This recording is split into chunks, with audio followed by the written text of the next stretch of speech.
We've got an exciting class today. Yeah, welcome everybody. Hmm. So this is usually our podcast, but we're going to do a class today, actually. Yep. It'll be kind of So educational. Well, definitely educational. So, for those of you who don't know, I'm Eric Meter. That's Glenn Meter. And we're with Privacy Academy. And our goal is to teach the average person how to get private and secure for the sake of liberty. Because right now we're facing one of the most tyrannical threats to ever exist, and that's a complete surveillance state. And so the reason we felt inspired to do this is because there are a lot of parts of the world right now that are releasing some very unbelievable laws and regulations on having to identify yourself to go online. For example, the UK. I've got a friend that's in the UK, and he says, even if you want to use like Facebook or YouTube or whatever, you have to scan your face. And so it's pretty unbelievable what's coming. And we want to help teach people how to get private and secure online. So today's class is all about how to use VPNs and Tor, and some other tips that we can give you on how to get private and secure. yeah, so we have a guest coming on with us. Oh, David, you're there. Yep. Hey, How you how's it doing, going? David? Hi, David. Yeah, David is one of our privacy experts. He's great. And he will be talking a lot today about Tor when we get to that segment. Can you hear us, David? Yeah, you hear me okay? Okay. Yep, Yep. that's great. Okay, so let me get started with a couple things here. So, like Eric said, well, first of all, I want to welcome you to our podcast. Like I said, like Eric said, we're gonna do a uh, not just talk today. We're not just going to talk about different things. We're going to actually give you a specific training. And what we want to do is we want to teach you how how you can preserve your God-given rights when governments turn tyrannical. And this is happening right now, all across the world. This is a globally coordinated event.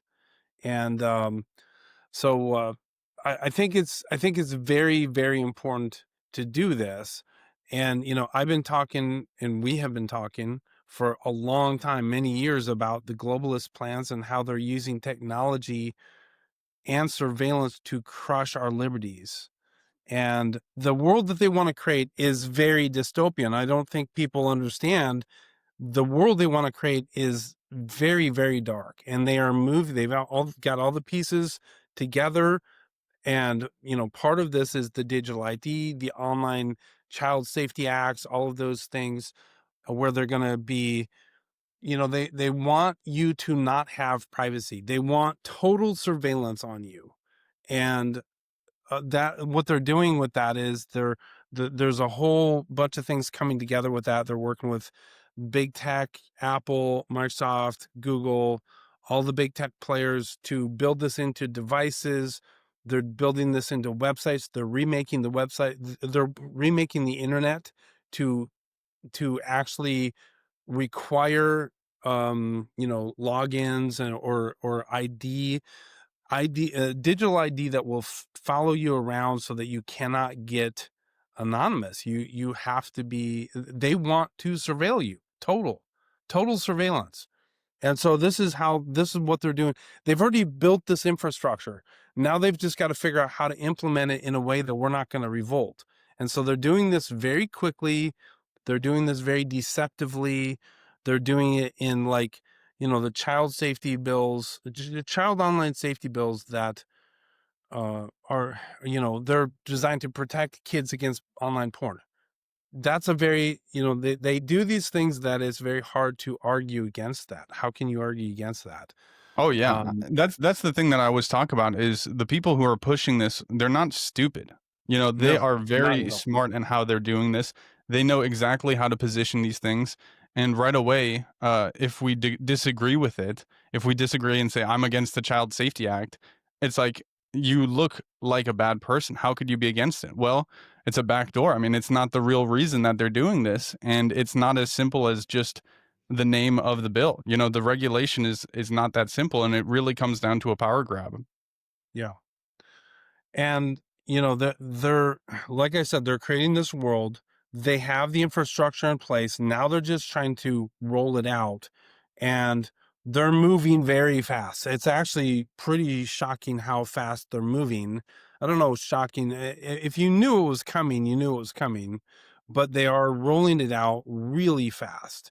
And the only way that we can stop it is if we, the people, become aware of what they're doing, and then we stand up to this. First of all, we have to get our own house in order. We have to protect our own privacy. But then we have to stand up to this, and we stand up to this on a local level. I believe it all the political resistance, all of that stuff has to come at the local level. It's not going to happen at the federal level. You know, I don't think you can put your faith in the Supreme Court or Trump or anything like that. You can't outsource your fight for liberty. This is something that we have to do. And, I've talked about this thing about the mama bear. We have to bring out our mama bear, because if mama bear and papa bear are inner fight, because if we don't, our children are going to be enslaved forever. We are going to be enslaved forever. Our children, their children, they are planning to enslave the human race. And this is not something we're going to come back from. We have to realize this, and we have to stand up for this. So, if you guys want to say something, go ahead, because what I want to do is I have a bunch of articles I want to just flip through real quick. But if you guys have any comments here, chime in. Nothing from me. I think that was a good, concise introduction. Eric? Yeah. Well, what I'll say is, Glenn and I have been talking about this for a long time. I mean, Glenn's been doing his newsletter for about 10 years, on and off, about privacy and liberty. And about 5-6 years ago is when we first created Privacy Academy. And, all along the way, we have been very accurate about predicting what's happening, and we're seeing it unfold. And we are aware of what's going on, and we've proven it over and over again. And quite honestly, I wish we were wrong. I tell myself every day, I wish I'm wrong about this, but then I look and it's happening. So, as much as you hope it's not happening, we have to wake up and actually take a look at what's going on and say, yeah, it's not going to fix itself. It's not something we can outsource, like Glenn said. And, I guess we, the people, have to decide at what point are we going to stand up and actually do something about it, because, it will, how much will it take, I guess? Because in the UK, people are starting to become more aware, but that's because they're being pushed heavily. So, how much are you going to let the government push you in this sense before you actually make a change? And the danger of the surveillance state is, there is a point that is, I mean, I don't necessarily believe in a point of no return, but with the surveillance state, if they can roll out like a social credit system, that is very close to what I consider a point of no return. Well, yeah, and digital ID. So digital ID and the online digital ID that follows you around is really the key. This should be the line in the sand that we draw. I know a lot of people are saying, okay, the CBDC is the line in the sand. The CBDC is just an add-on. The digital ID, where they track you and have full knowledge of everything that you do, is really the line in the sand. We have to stop this. This is the part that we have to stop. So anyway, let me share my screen. I want to share. And there's something else I wanted to say about that too is, when you talk about the digital ID, I received a document recently from someone who's wanting to push a privacy-oriented digital ID, where they say, oh, this is bound to happen. There's no way around it. Let's do it in a privacy-respecting way. And I see so many bills where the government says, "Oh, privacy respecting," and I don't buy it in the slightest. I mean, privacy respecting is not doing it in the first place. You don't start with something that's privacy respecting, because what we've seen with everything, the Federal Reserve, whatever you want to look at with power, it's a slippery slope. And the key is not private in the sense of, I'm going to give you this data privately, or in other words, securely, in one data point. It's, I'm not going to give you this data. That's what it comes down to. Yeah. Okay, let me share my screen here.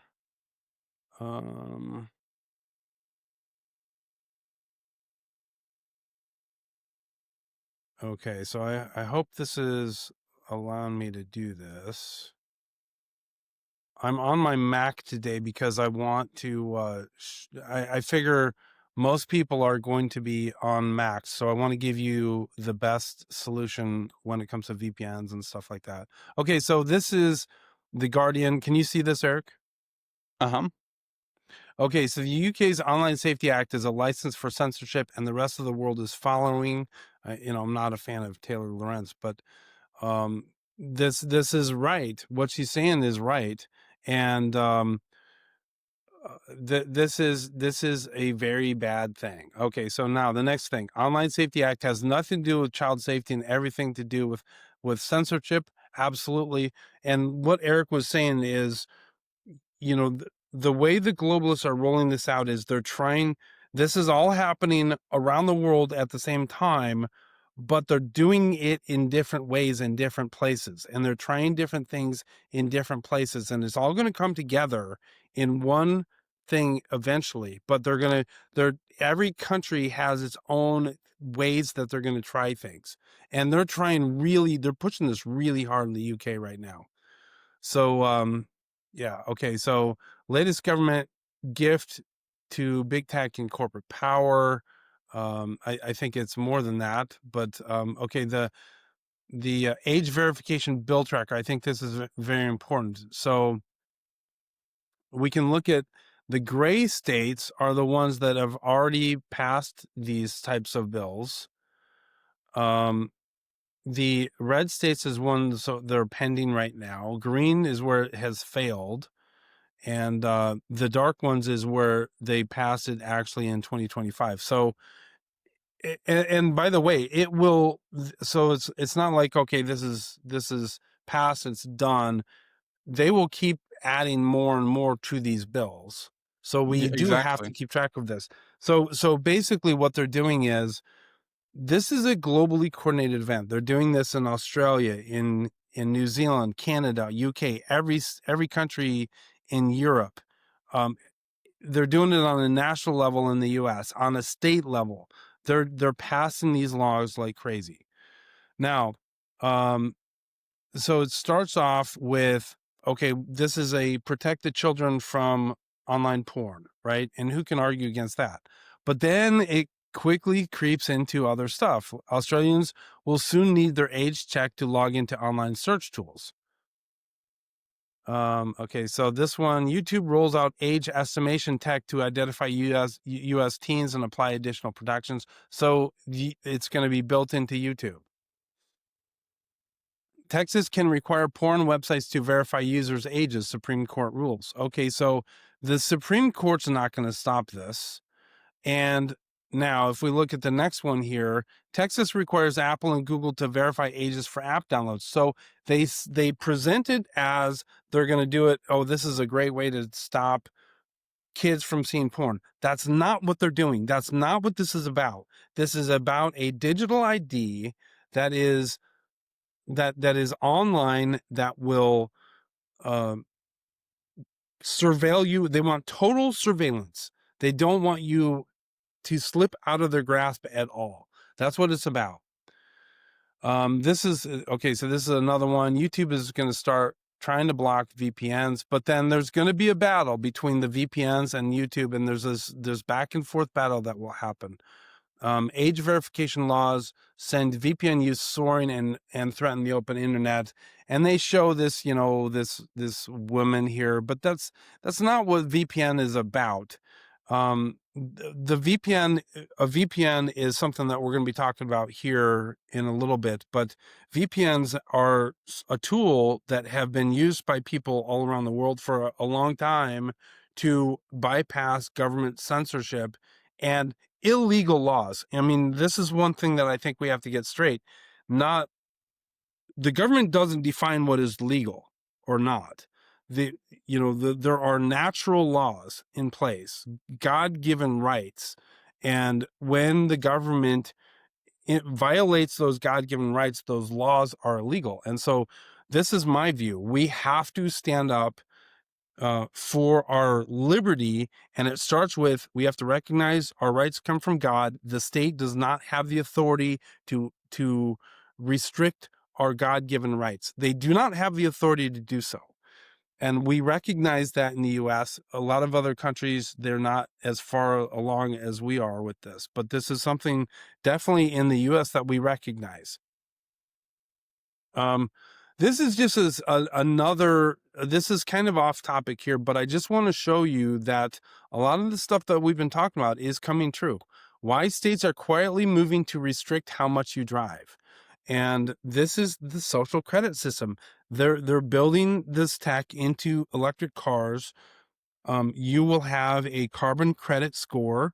And if you exceed that carbon credit score, they're going to restrict how much you can drive, whether your electric car can charge all the way, all of that stuff, they're going to restrict it. So what we've been saying is coming true, and it is coming true very quickly, and we have to open our eyes for this. Okay. So anyway, that's just a quick intro into that. Do you guys have anything to say there? Yeah, I would just add there's one thing that I haven't really seen too many folks talking about that I see as the next logical step. My guess is that they would kind of let the outrage kind of die down from this event. And then I think the next event we'll see will be push for ISPs to be forced to identify. So you would need a government issued identification in order to access the internet at all. Yep. And what that means is they're going to attempt to tie internet activity to a legal fiction essentially, but to a person. And that's sort of, not only is that nonsense because you have an entire household, you have your guests, you have your kids that get online, so it's not exactly your internet activity, but there's all the obvious creeps on our privacy as well as our liberty to freedom of speech. Obviously, if you can tie a person to what they're doing online, then you're basically tracking their entire digital speech in that manner. So I think that's something that I wouldn't be surprised to see that, especially in Australia, the UK, somewhere like that. I wouldn't be surprised to see that in the next couple of years. And I think that's a pretty difficult thing to turn back from. I'm not sure we're going to be able to stop it, but hopefully when it comes around, that will outrage people enough to do something. Yeah, and this is happening very quickly, and along the lines of what you're talking about there, what they're going to do is Missouri has already introduced a bill, and I don't know if they've passed it or not, but it's a dual level online verification thing. So it's not just the website that has to verify your age, it is at the device level. So Apple, Microsoft, Google, they have all built these digital ID verification things into their computer. This has been a long time coming. They've planned this out very carefully. And, this is why we talk about moving away from big tech, because every time you buy a Apple computer, a Microsoft computer, Google, anything like that, you're feeding the beast. These are the people, you're funding the companies that are then going to enslave you. And so there are ways around that with Linux and open source solutions and all of that stuff. And yes, they're going to try to crush those too. But we have to do this. This is what I'm saying. We have to stand up like this is our window of time, is right now. We have a very short window of time. We have to get this word out there. And it scares me that, I am ultimately optimistic. I think we will stand up to this, but it scares me that, we're kind of on the front lines about this, and and we're a pretty small platform. The big people, the big platforms aren't talking about this. Even the liberty, the freedom people, they're not talking about this. We need to talk about this. Okay. So anyway, with that, let's go into the solutions. So, we're going to talk about a couple solutions here. The first being a VPN. And VPNs, so let's talk about what a VPN is. So a VPN is software that you put on your computer or phone that creates an encrypted tunnel between your computer and a server that VPN company has. So a VPN company will have hundreds or thousands of servers all around the world. And so what happens is you are connecting, you're hiding your activity. You're basically, when you log in now, what's the best way, the most basic way to say this? When you connect to the internet, you connect with your your IP address, and basically they know where you are, and you connect locally, and they can basically control what you see. They can basically restrict the internet based on where you are. But if you use a VPN, you're kind of jumping over that, and you're connecting to a server that is in a different location. So let's say you're in the UK, and they're trying to restrict you from watching Rumble or something like that. Okay, skip over the UK and connect to a US server for your VPN, and then you are entering the internet from the US, and then you're able to, see the internet, everything that we can see in the US. Is that the simplest way to explain it? Did I miss anything there? Yeah, I mean, I like the encrypted tunnel. I think is the best way to talk about it. Even Mulvad, a very popular VPN provider, they use I don't know if it's a mole or it's some sort of a burrowing creature as their mascot to kind of demonstrate that hammer the point home that it is a tunnel. One thing that I would add is this is a very generalized technology. This is something that's used by companies so that people can remote into their corporate networks. It's used by privacy advocates as well. It's used by someone that just wants to get from one computer to another in an encrypted fashion. So this isn't something that is that can just be blanket. Just banned in a blanket fashion. It's sort of like attempting to block entire sections of the internet. It's just it's not something that's going to be that easy to defeat. So that's just one little Yeah. thing I would add. Yep. Eric, do you have anything to add? Nope. Think it's good. Okay, so there was a question here. Why am I assuming that everyone's on a Mac? Well, my point, maybe I didn't state myself correctly. So usually I use a Linux, and I do think that eventually you should move to a Linux computer. But I assume that most people starting off are either on a Mac or a Windows, and so Yeah. that's why I'm on a Mac. I'm going to show you Proton VPN, and Proton VPN basically works the same for Windows or Mac, and so that's why that was the point I was making there. Okay, so with that, let me share my screen here.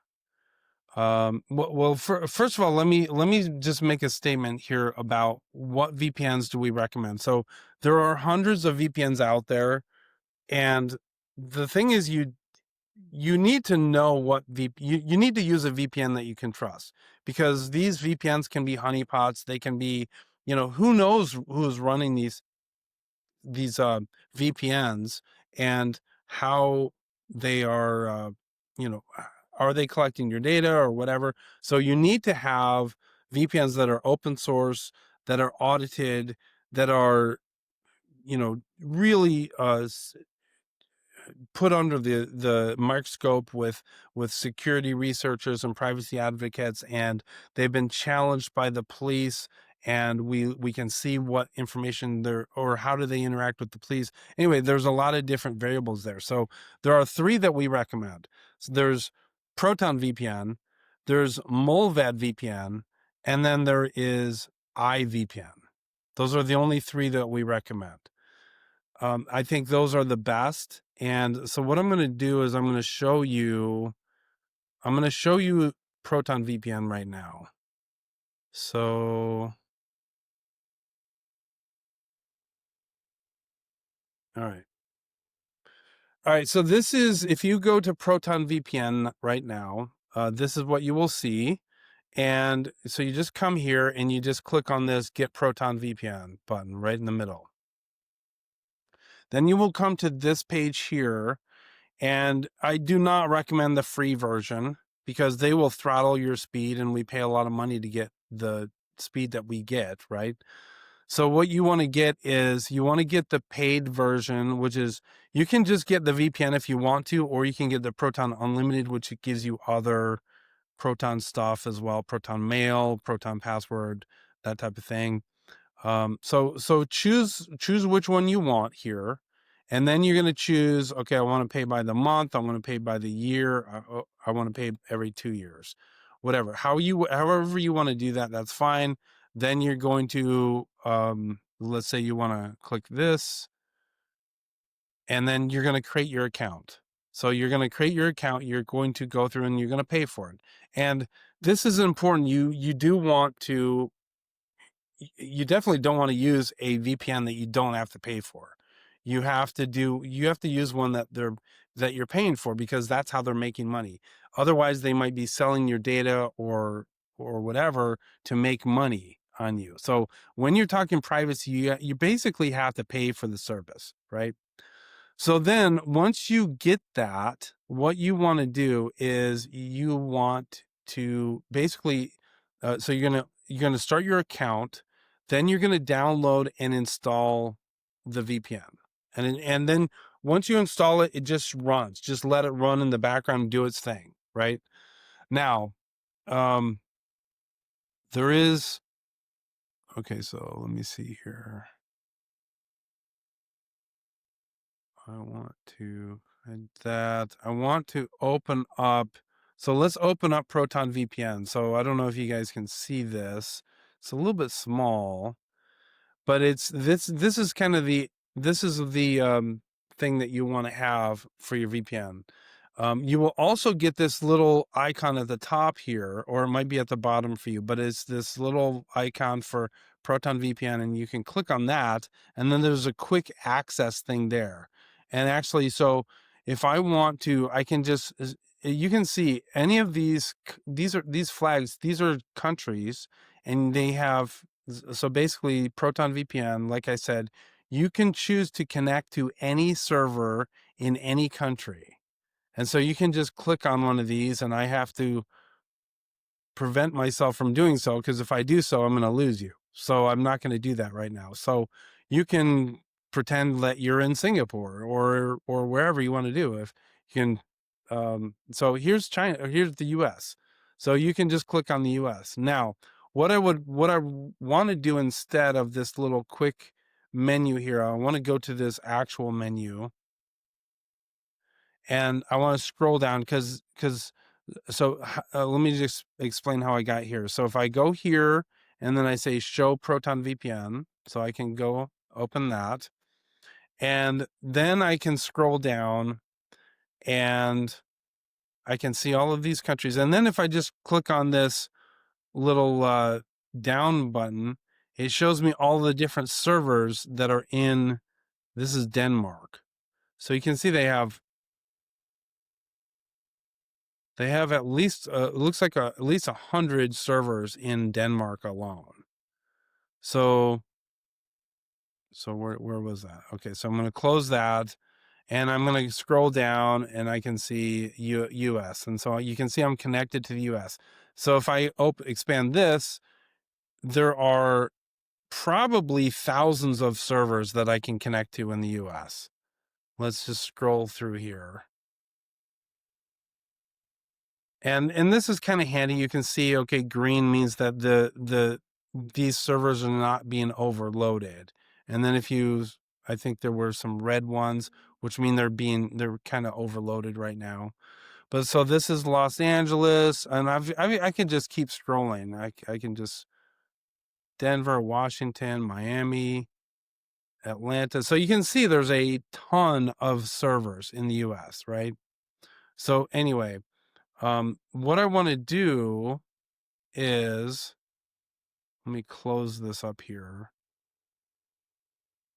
So you can connect to any of those servers manually if you want to, but there's a better way to do it.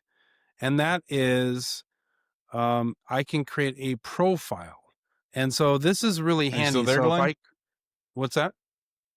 Did you say Oh, something? it looks like when he hit that red X, I think it disconnected him from the VPN because he has something called the VPN kill switch. Are you on, David? Yeah, I'm still on. Okay, yeah. So Glenn, yeah, Glenn kicked himself off, and that's a good point Am to I bring on? up. So something that Glenn has on is what's called the VPN kill switch, and basically, um, it just added security Hello? in the sense of not exposing your IP address. And so when you disconnect from Did I change my server on accident? when you hit the red button, I think it disconnected or something. Oh, Because I didn't mean to push anything. I was being very careful not to do that, and of course I did it. Well, okay. yeah, So, sorry. All right. no So, problem. I was just explaining the kill switch, but I think first we should quickly address something in chat because people are saying that they have trouble logging into sites with the VPN or sometimes it's slow. They say I used ExpressVPN. I mean, that's why Glenn and I are very picky with what we recommend. Like Glenn said, you want to find one that you can trust because they can see everything that you do. So it doesn't necessarily make it private if they are not private themselves, privacy oriented. So you really have to find the right VPN. There's a few that we recommend, but like I've used Proton a lot in the past. I never really experienced issues with speed. And if you do, you can just switch servers. And then if you have issues with logging into a website, usually you can just switch servers and then that fixes it. Is what I've noticed. Do you have anything you want to add, Glenn? yeah, absolutely. So that's what I was going to show is what I do. I have this is what's called profiles, and this is a cool feature of Proton VPN. So if I create a profile, because basically what I'm saying is I don't want to just go through and manually choose which server I want to connect to in the US. I want to have more of an automated thing. So if I click on create profile, and so this one can be VPN demo, and I'm going to do random. Whoops, random. So that's just how I'm going to call it, and I'm gonna put a color there, and then you can choose standard, secure, P2P, Tor. Those are kind of advanced, but here's the thing: I can choose country, and so I can say, okay, I want to have a U.S. Server, but then what I want to do is here's the rules for how do I select it. So I can select a specific server, or it gives me two options here, fastest or random. And so I'm going to do random. And then there's some different protocols here. And these protocols are important because this is how, there's this cat and mouse game between um, the people that want to shut down VPNs versus the VPN companies that are fighting back. So somebody will shut down a VPN, and then the Proton VPN will fight back and come up with another protocol. So you can do stealth, and these are just different protocols that they can use. I've had good luck with Smart. So here, if I save this now, you can scroll, you can see I've done these demos before, but this is the latest one that I created. So let's go back to this drop down here. So let's say I'm on a website and it's blocking me. It's saying, okay, I'm on a VPN, you're blocked. We've blacklisted this. What they're saying basically is they've blacklisted that VPN server, that specific server that you're on. So what you want to do is you want to go in here and you want to click on this, and you want to go to, well, this is one I already created. So I would just click on this US random. So that would take me that would just change the server I'm on to a random servers. And like I said, there's thousands of servers in the US. So that will take me to a different one. Now, if what I do is I typically try to just say, okay, I create another profile that is the US fastest server. I want to be on the fastest server.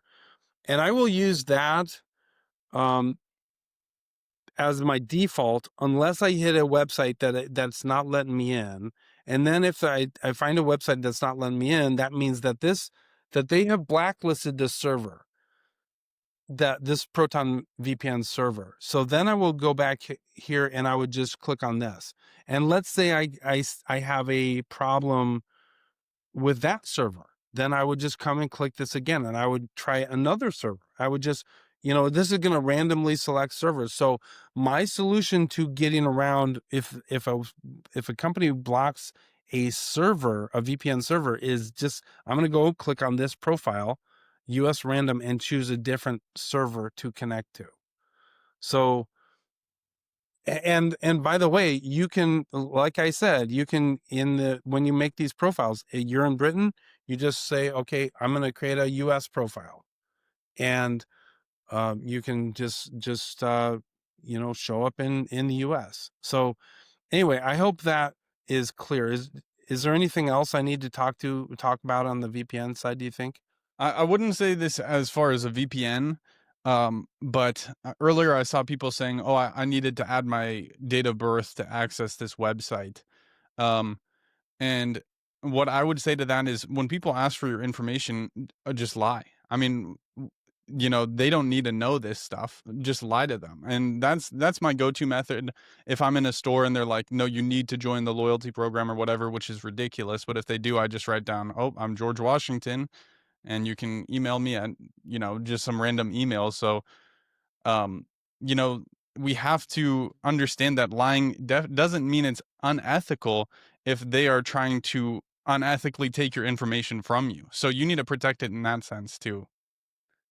But yeah, that's what I have to say. David, do you have anything to add to the VPN? No, I don't think so. I think that's pretty good intro. Yep. Okay, that sounds good. Should we move over to Tor now, Glenn? I will take that as a yes. It looks like he must have hit a kill switch again or something. So if you want to take it away, David. I was having a hard time. Yeah, did we lose? Yeah, it looks like we might have lost Glenn did. for a moment. Yeah, so we're going to talk about Tor just really briefly. A lot of misconceptions about Tor, what it is, what to use it for, things of that nature. So Tor, the first thing I'm going to explain is this notion of the dark web or the deep web. When we get on the internet, we visit a website or we type a search into a search engine, we could consider that the surface web or the clear web. There's a lot of different sort of ways to conceptualize this, but that's only around 1 to 10% of the internet. Most of the internet, 90% plus, and this is hard to quantify, but there's been a lot of research into it. Most of the internet is private databases, systems that are not generally accessible to the public via web search or just by visiting a website, things like that. So you've got university databases, legal documents, medical records, research papers, just things of that nature. And then we have the dark web, and this is less, it's difficult to quantify. Again, it could be around another 1 to 10%. But this is where Tor resides, as well as other alternative networks. There's also a lot of sort of private communication forums, things of that nature. That's what we call the dark web. So it is not inherently just drug peddlers and organized crime. There is, lots of legitimate use. There's censorship resistance, folks that are in even more oppressive countries that are using networks like Tor, for example, to access different content that is that's been being censored or taken down. Then there is organized crime. There are government spooks that use this network as well for their communications. They need to hide, and they need, public-ish forums in which to do that. So this is kind of an area that's used by everybody. And pardon me, I'm kind of reading off notes so that I can get a lot in here. This was, so to sort of create this private network, which which U.S. intelligence agencies originally wanted to communicate on, the U.S. Naval Intelligence in the mid-90s created this notion of onion routing. And later, this code was released open source, is available for anyone to look at, play with, and use. And from this was born the Onion Routing Project, which is what Tor stands for, the Onion Router, or the Onion Routing Project. And it's been under development in the open, in public, ever since, and that's since the early 2000s. So the first thing I want to address is that a lot of people immediately are turned off by the notion that this was created by a U.S. government intelligence agency for their spooks to communicate with each other, and therefore it can't be trusted. I vehemently disagree with this. The immediate parallel to this is that the internet was also created by the US government. We trust it every day because we know how it works. It's the same with Tor. Those who understand how Tor Email works was created by the will government. often trust it with their communications. Sorry, what was that? Email was created by the government. It was all Yeah. So unfortunately, those with the most resources are able to create the most innovation a lot of the time. So a lot of these projects do come from these from these large institutions. The Tor project, who's been sort of maintaining the network, or at least the code and the infrastructure for the network, or sorry, I should just say just the code base really. And who is the public face? They are a sort of nonprofit, group of coders that is sort of dedicated to internet privacy, and they understand, that everyone uses this, but generally they're good people. They give public talks. They have public faces, so you can, know and understand these folks and their intentions. So really quickly, because I want to get into how to actually use Tor. What Tor essentially is, you can sort of think of it like a VPN. You are also tunneling your traffic. The reason it's called the onion router is that it works with layers of encryption, like an onion. Okay, so every time your message is passed or the place that you want to visit, it is wrapped in an additional layer of encryption, and a node in that network can only unwrap one layer of encryption at a time, such that no node within the network, and you have to take a minimum of 3 hops through the network, so you have to go through 3 computers minimum. Only one of them, any one of them can only know the previous computer and the next computer. So they don't know where the message originates from, and they don't know where you are ultimately visiting. Okay, so that's where the security comes from with Tor. Generally, the infrastructure, the nodes and everything are run by volunteers, and that's it's something that we get into in our classes in Privacy Academy. We talk more about how Tor works and how to use it. So just really briefly, I'm going to see if I might be able to share a screen here. See if I can share. Yep, might get an infinity screen here for a moment. Okay, are you able to see this Tor website? No, it looks like it failed. Hold on a second. No, not yet. Let me try again.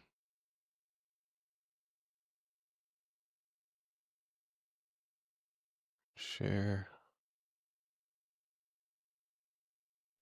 There we go. Yep. How about now? Yep. Okay, so this is torproject.org. This is the main website for the Tor project. And you see here they have a button right front and center to download the Tor browser. This is a browser specifically built for using the Tor network.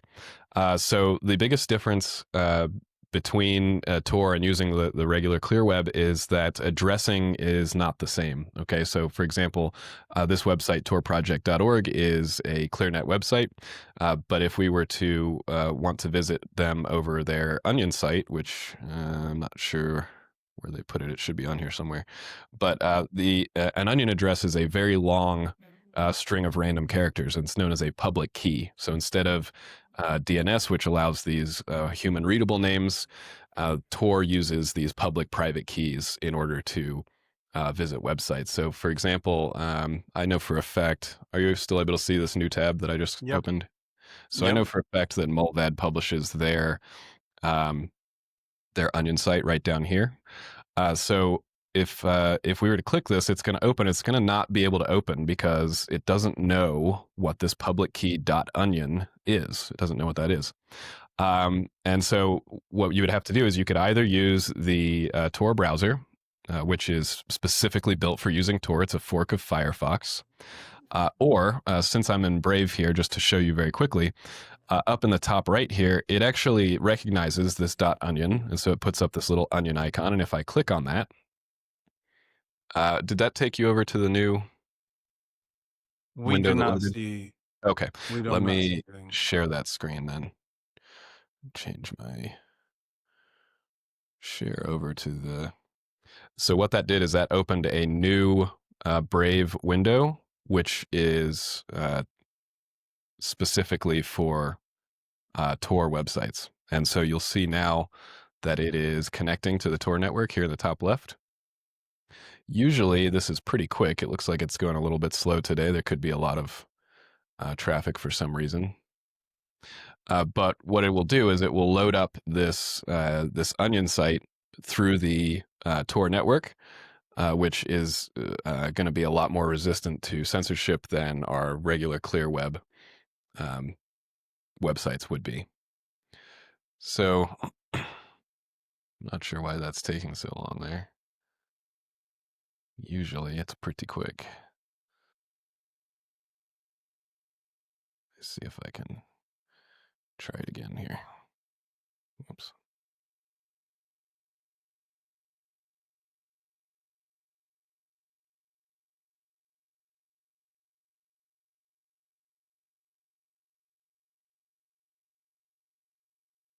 There we go.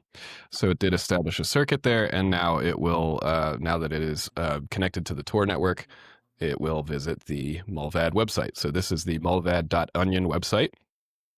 If there's a government attack on, for example, DNS servers, which is the way that computers network with each other through human readable names and map them to the IP address, because computer networks don't know human readable names like mulvad.net.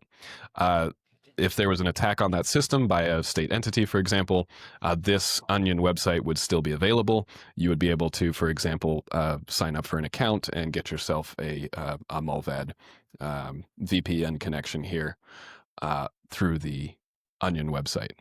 So hopefully that shows, even with that little hiccup, I hope that it shows that Tor is very easy to use. The biggest thing is that these addresses are word of mouth, essentially. So there are lots of sites such as, I think one is called Ahimsa. There are some quote unquote search engines. Tor is not exactly, Tor is not indexable. However, if you just have a big list of Onion addresses, then you can list those out and you can make it kind of searchable for general use. So you see when I did this search here, this was the Brave search engine. However, it's at this Brave search.brave blah blah blah .onion. So this is actually also within the Tor network.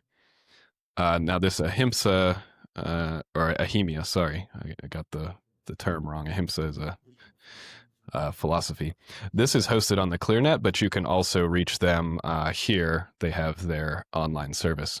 So you would have to bookmark these services in your Tor browser, or you could search here for what you were looking for. If you were looking for Brave Search or something, you could do a search on one of these networks. But that's just a brief introduction and overview of the Tor network, and we can go from there if we want to go to questions. Yeah, I think what we want to do, let me just explain that we're trying to keep it, our audience is pretty non-techy, so we don't want to go too deep in the rabbit hole. That's why I asked David to just keep it pretty brief on the Tor side of things. I think the VPN is the first way to go. I think you should look into Tor. I mean, down the road, I think Tor is a really good way to go. You can play around with it now if you want to. It is a good way to kind of, it's another way to protect your liberty. And I think, what we're trying to do is just a little nitpicking thing is we're trying to be careful of our wording. We're not trying to go against government or anything like that. What we're doing is we're standing up for liberty. And if they're doing something that they shouldn't be doing, we stand up for liberty. We're standing up for God-given rights. We have the right to do this. And I don't think I encourage you, when you think about this stuff, that courage has to be part of this standing up to to what they are trying to do. We have to have courage on this. And so anyway, that's my 2 cents worth there. There's a couple questions here. Somebody says, why don't I recommend I didn't recommend the Proton VPN on the phone. Actually, what I don't recommend Proton VPN on is if you're using a Linux computer. I think Proton VPN is not really good on Linux. Mullvad VPN is the best way to go on Linux. If you some people are concerned about Proton VPN. Okay, well, go with Mullvad then. That's what you want to do. If you have concerns about Proton, okay, well, go with Mullvad. So what we're trying to do is we're trying to give you the tools to use to protect your liberty and to spread the word on this, on protecting your liberty. So with that, I think what we'd like to do is I'd like to tell you a little bit about who we are. Let's talk about Privacy Academy a little bit. Should we, Eric? Yeah, definitely. Well, just to quickly review, we do these live streams every week on Rumble. A lot of the time they're more laid back and not kind of like an informative class like this. The reason we decided to do an informative class this week was just because, I mean, they're passing some really crazy regulations very fast, and we wanted to give this information available to everyone. And so, to give some reference, this is what we do. We are at Privacy Academy. We teach people how to get private and secure. We hold classes like this every week. We have the fundamentals, we have the advanced ones. Like what Glenn was talking about, that would be more in line with a fundamentals class where you go through step by step, learn a VPN. And then David is actually our advanced teacher, and he covers some very interesting stuff that is very powerful too. So I'm very happy with what we've created. I really love the community that we have there. Um, it's by far the best way you can get private if you're non-techie, and we also have pre-recorded courses. So that kind of sums up what we do. Do you have anything you want to add to it, Glenn? Yeah, I think we should.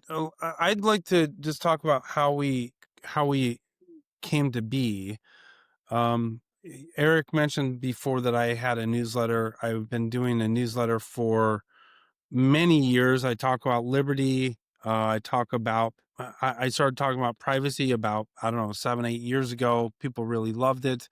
And then the COVID tyranny happened, and I saw COVID tyranny, from my perspective, I could very clearly see this is a globally coordinated event to crush liberty. And I could see that that the attack is coming from technology and through surveillance. So that's why we started Privacy Academy. Privacy Academy exists to help you be private online. And there are 3 threats online. So there's hackers and scammers, big tech, and big brother. And we teach you how to protect yourself from all 3 of those threats. And we do it in the sense that this is a kind of a complex subject, and there's a lot to know. And if you just go out there and look at all these YouTube videos and all these other sites and you just dive into it head first, you're going to get overwhelmed. You're going to just mind boggle and head explode, and you're going to get to the point where it's like, I can't do it. I'm not techie enough to do it. Right. Yep. But that's not true. That's only because you didn't do it the right way. And so what we do is we want to do it. We want to teach you the right way. So we break it down into bite-sized pieces, and we just say, okay, do that. We focus on the most important things first. We just say, okay, now do this. Don't look at anything else. Don't think about anything else. Just do this. Then do this. Then do this. And then before long, you're going to look back and you're going to say, wow, I've really come a long way, and I've really secured myself. I've secured myself from hackers and scammers as much as possible.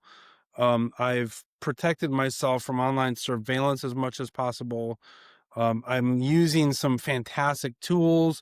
I'm aware of what's going on with, how Apple and Microsoft and all of these things are not only spying on us, they've got AI built into their computers, which is learning about us, and that information is used against us.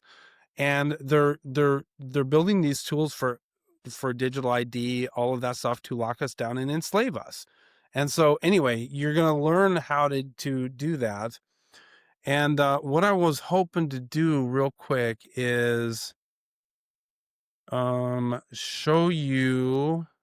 I want to show you the Privacy Academy. So let me just, I'm going to mute myself for a quick second here.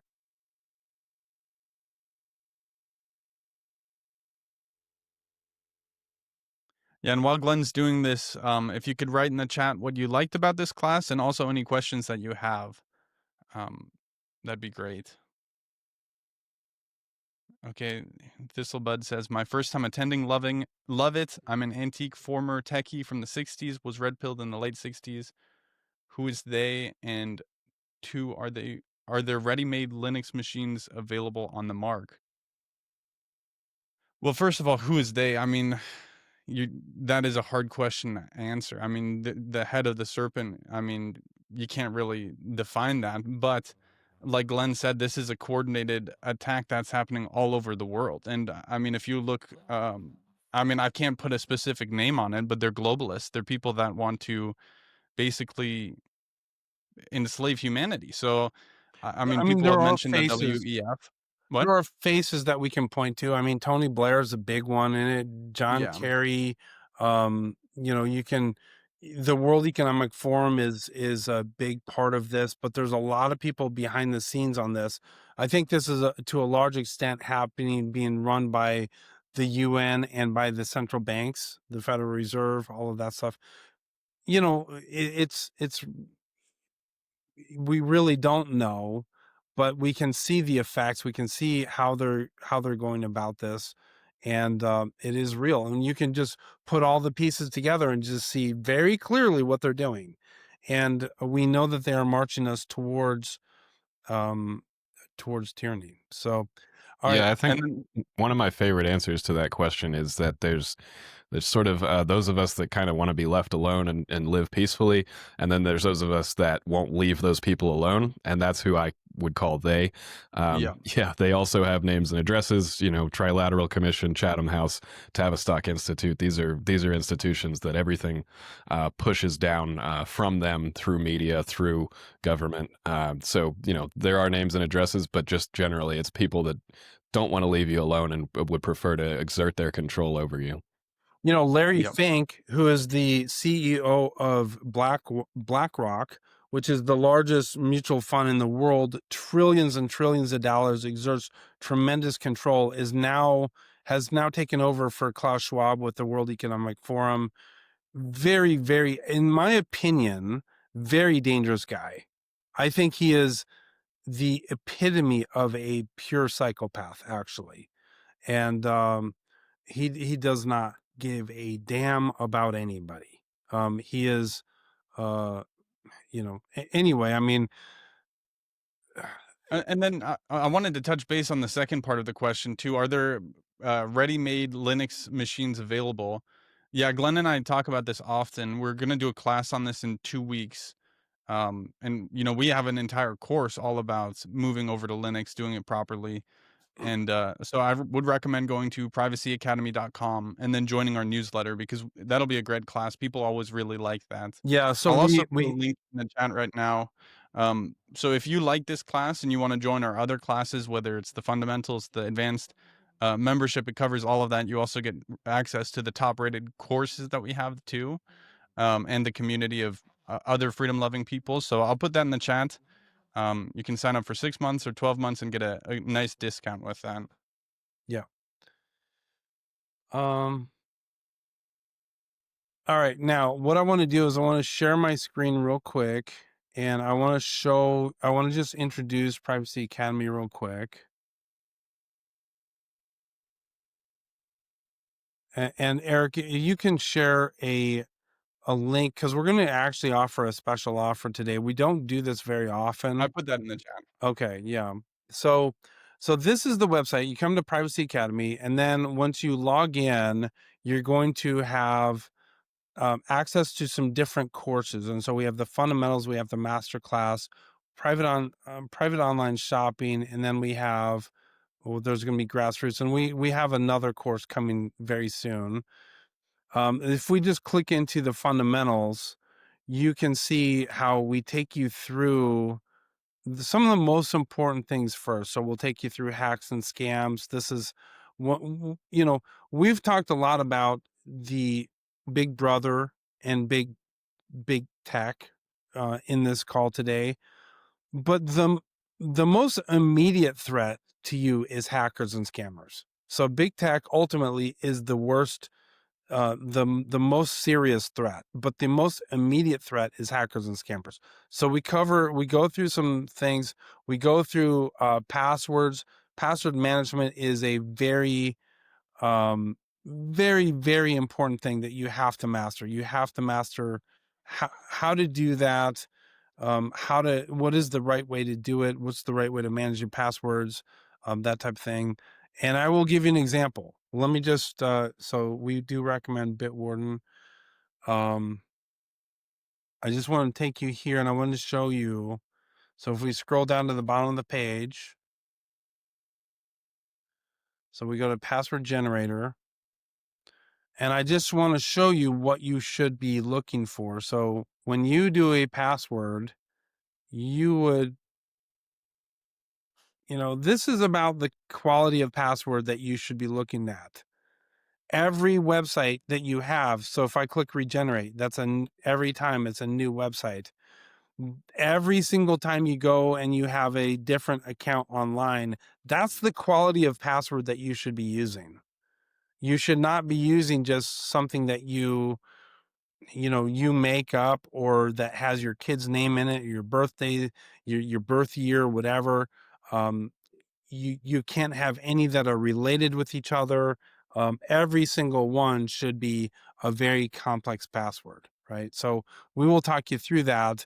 But then when you go into the masterclass, we also talk about advanced VPN skills, but then we go through two-factor authentication. And these are we just break things down in a very clear way for you. Now, the other thing that's very cool about this is June of last year, what we introduced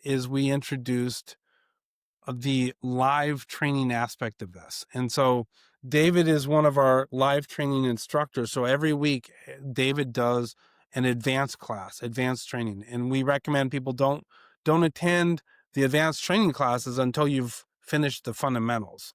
So you go through the fundamentals first. We have another gentleman that teaches. So you will go through each of the lessons in the fundamentals. For each lesson, there is a corresponding live training event. And so try it on your own. But then if you have any questions, go to the live training and just ask any questions that you have. And there are other people there that are on the live training that have the same questions as you. And, you really get a fantastic support for that. You get all of your questions answered, and we take you through in a very, in a very easy way. And I think this is the easiest way to get private and secure online. I think we're very good at this, and this is what we do, and this is the best way to get private and secure. So anyway, I hope that sounds good to you. I know Eric put in the link. Let me Yeah, see if well, I can. I'll say it with my chest instead of what you said. I know it's the best. Absolutely. It's something that we have worked really hard on, and we put our heart and soul into it, and I'm very proud and grateful for it. And it inspires me every day. Quite honestly, if I was as aware as I am now, without it, I would be completely hopeless. But we want to have a solution. We don't want to just spread awareness, and this is the steps you can take to um, become private online. And every day people vote with their dollars. People buy iPhones, people buy smart devices, and you're feeding the big tech beast. And I think with what we've created and a roadmap for the average person where they can feed the freedom and privacy community and actually vote with their dollars all the time, vote with their data, because they're not sharing it. So really, it's one of the best things you can do to take back your freedom. Yeah, and so I do want to share my screen one last time here. And what I want to do is I want to show you the special offer that Eric just shared. So basically what we do is you can come and join $49 a month. That's all it is. It's just $49 a month. You can cancel anytime. We do, for this special, we do want to offer this where you can, if you want to pay for 6 months up front, then you will get it at a lower rate. But not only that, after the 6 months, then it switches to a month to month and you lock in that rate. And so that's a really good buy. And then if you want to do 12 months, you get a even better, a lower rate, and then you lock in this lower rate. And so $33 a month, basically $1 a day. And the training that you get is awesome. So just click on one of these, and anyway, I hope that sounds good to you. I know this is the best way to get private, and we have really designed this in a way that we've trained hundreds of thousands of people, and we know how to train people. And so we know where you're at. We know that you're non-techie, and we know the best path for you to take. So anyway, do we have any other questions that people are asking? Yeah, if you guys can put your questions in the chat, I think let's spend another 10-ish minutes on questions if we have enough. Yeah. Okay. Someone earlier asked how we decide what we recommend. So I think that's a good thing to talk about, because one of the things we try to do at Privacy Academy is we want to give you the knowledge so you can make your own decisions too. A quick side note, yes, the classes are pre-recorded, so you can come to a replay of it. But there's a lot of things that you can look into it. I mean, open source is a really important aspect of privacy. Decentralized is another. You want to go into it, Glenn? I mean, another one is just like the history of the company, their personal stance on it. I also like reading Well, I privacy did policy. go through this earlier. Oh, you did? First of all, the classes. So the courses, just to be clear, the courses that I showed you have pre-recorded lessons, but then there are live training lessons that correspond to each pre-recorded lesson. So that's when you're talking about being in the course. That's what we talk about there. But did you hear what I was talking about though, with how we choose what we recommend? Like, what are some things? Yeah, so I did go through this. So we look at open source solutions. We look at the transparency of the company. We look at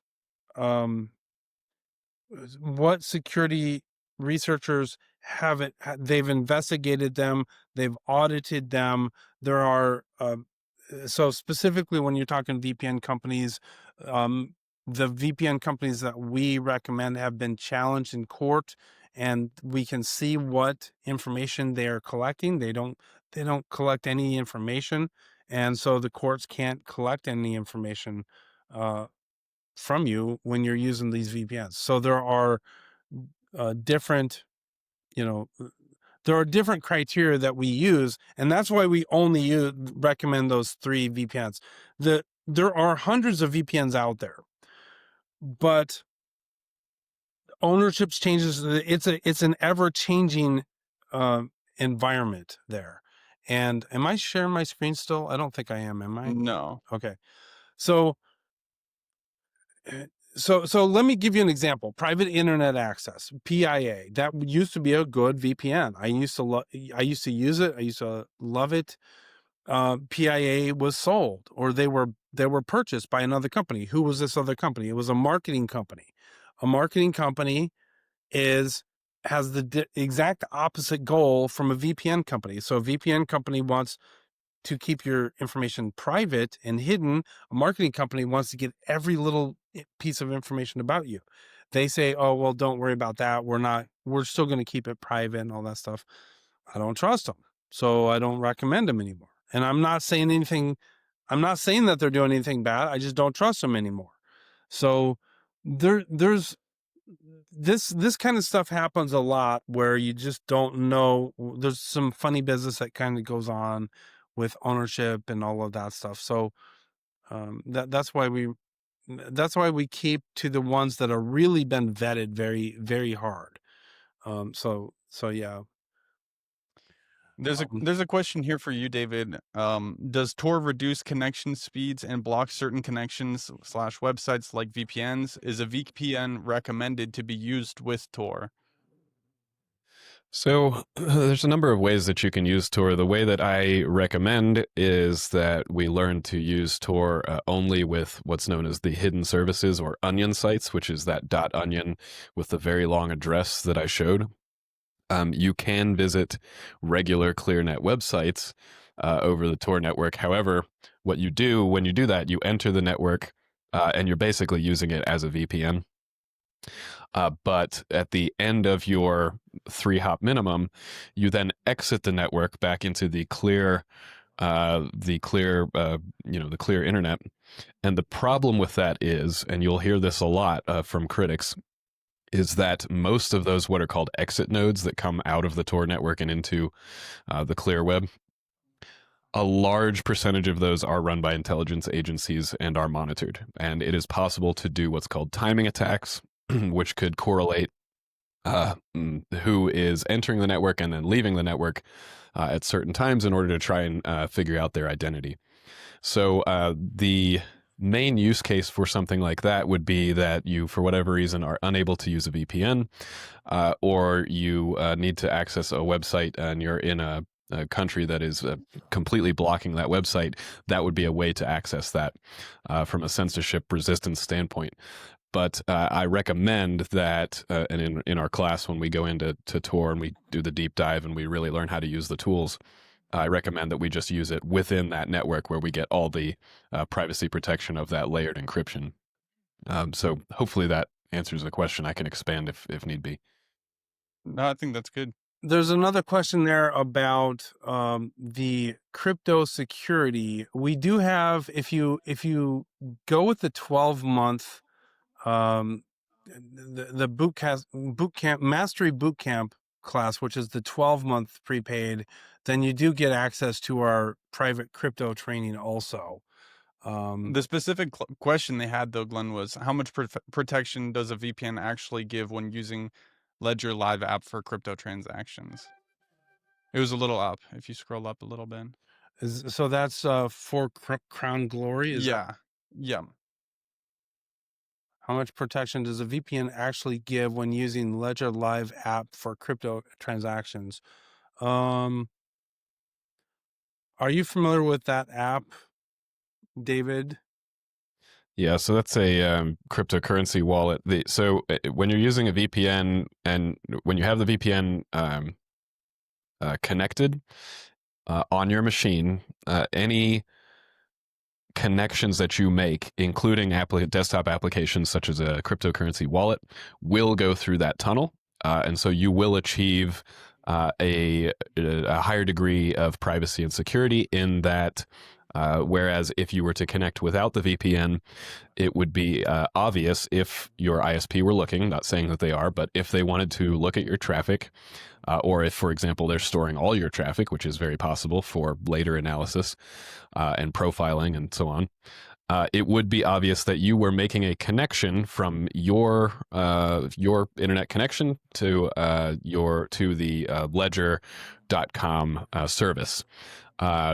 There are some cryptocurrency wallets that's possible to use completely offline, in which case it's not necessarily to use a VPN, but I'm pretty sure that the Ledger Live software connects back for a number of reasons. It fetches the US dollar price or euro, whatever fiat conversion you're using. It looks to see if there's software updates, things of that nature. So it does afford you some protection to use a VPN with that kind of software. Yeah. And I will say this, you didn't want to say that they're watching, but they are watching. The ISP is watching you, and they are selling that data, and they sell it to the government. They sell it to who knows who. So yeah. So it is Yep. definitely something to be aware of and be careful of. So anyway, we've gone a little bit over the time that we wanted to do this, but Yep. I hope you enjoyed the class today.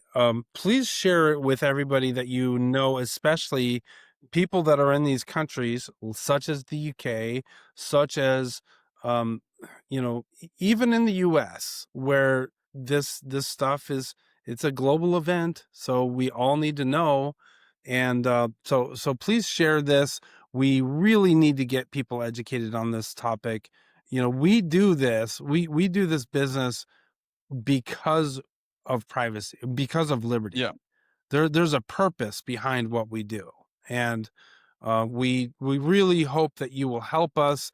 The only way, I will just go on a little rant here, the only way we are going to succeed against these huge forces is we the people come together, and we have this grassroots movement that raises people's awareness.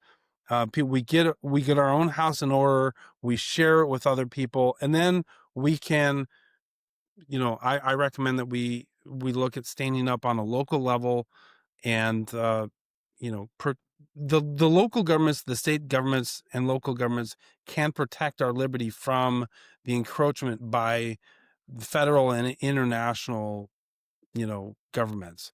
So local is where we need to be. So thank you very much for being here, and Yeah. I hope you keep like us on Rumble. Follow, Like us, come to follow us on Privacy Rumble. Academy, sign up for our newsletter. Maybe actually become a member of Privacy Academy. That would be great too. So anyway, do you guys have any Yeah. final words? No, I just want to echo what you said with I think first off, sign up for our newsletter on privacyacademy.com. That's the most powerful one. We hold multiple classes. We provide a lot of powerful information on that. That's our main source of information besides the actual course. I mean, the course is the most. So if you're really serious about getting private and secure, definitely sign up for the course.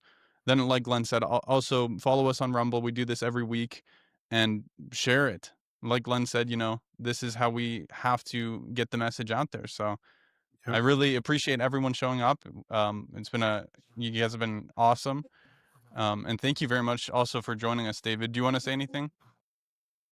No, appreciate everyone being here. This is something that's got to be grassroots. It's got to be done by us. There is no one coming to save us. Unfortunately, there's not a political solution.